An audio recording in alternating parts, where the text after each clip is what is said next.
भगवद गीता एक 700 श्लोक वाला हिंदू ग्रंथ है जो प्राचीन भारतीय महाकाव्य महाभारत का हिस्सा है।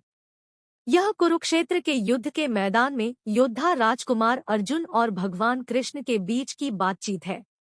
बातचीत की शुरुआत में अर्जुन निराशा और अपने ही रिश्तेदारों के खिलाफ लड़ने के बारे में अनिर्णय की स्थिति में है। भगवान कृष्ण अर्जुन को धर्म, कर्तव्य की अवधारणा और वास्तविकता की प्रकृति प्रस्तुत करते हैं, यह समझाते हुए कि मृत्यु अपरिहार्य है और आत्मा शाश्वत है। पूरे पाठ के दौरान भगवान कृष्ण अर्जुन को आत्मखोज और आध्यात्मिक विकास के मार्ग पर ले जाते हैं। वह बताते हैं कि किसी की असली पहचान भौतिक शरीर नहीं है, बल्कि अपरिवर्तनीय शाश्वत आत्मा है। यह पाठ किसी के कर्तव्य को अनासक्ति के साथ करने के महत्व पर बल देता है, अधिक अच्छे के लिए कार्य करने के लिए और व्यक्तिगत लाभ के लिए नहीं। यह मुक्ति या आत्मसाक्षात्कार के 3 मार्ग भी प्रस्तुत करता है: भक्ति का मार्ग, भक्ति योग, ज्ञान का मार्ग, ज्ञान योग और कर्म का मार्ग, कर्म योग।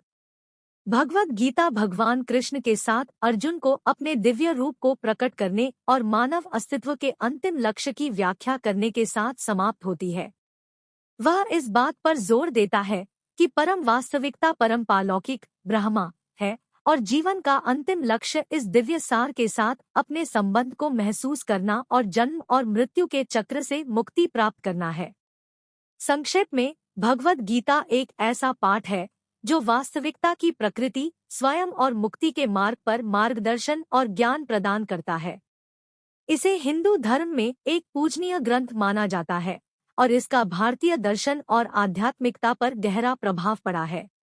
भगवद गीता एक दार्शनिक पाठ है जो भगवान कृष्ण और योद्धा राजकुमार अर्जुन के बीच कुरुक्षेत्र के युद्ध के मैदान में एक शाही परिवार, पांडवों और कौरवों की 2 शाखाओं के बीच एक महान युद्ध की शुरुआत से पहले एक वार्तालाप का रूप लेता है।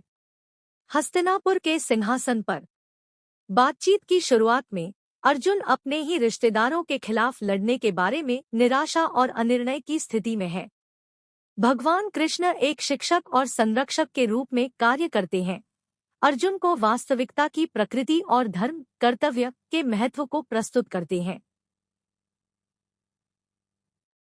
पूरे पाठ के दौरान भगवान कृष्ण विभिन्न विषयों पर मार्गदर्शन और ज्ञान प्रदान करते हैं, जिनमें शामिल है: 1. स्वयं की प्रकृति। भगवान कृष्ण अर्जुन को समझाते हैं कि आत्मा भौतिक शरीर नहीं है, बल्कि अपरिवर्तनीय शाश्वत सार है जो इससे अलग है।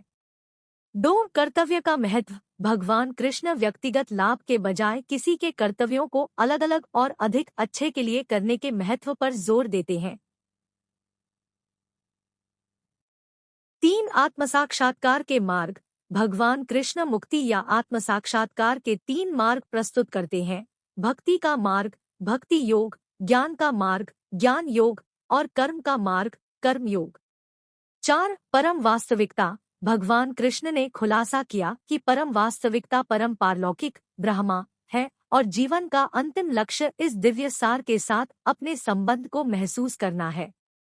5. मानव अस्तित्व का अंतिम लक्ष्य। भगवान कृष्ण बताते हैं कि मानव अस्तित्व का अंतिम लक्ष्य जन्म और मृत्यु के चक्र से मुक्ति प्राप्त करना है। अंत में भगवद गीता में भगवान कृष्ण और अर्जुन के बीच की बातचीत विभिन्न दार्शनिक अवधारणाओं और आत्मसाक्षात्कार और मुक्ति की दिशा में मार्गदर्शन और ज्ञान प्रदान करती है।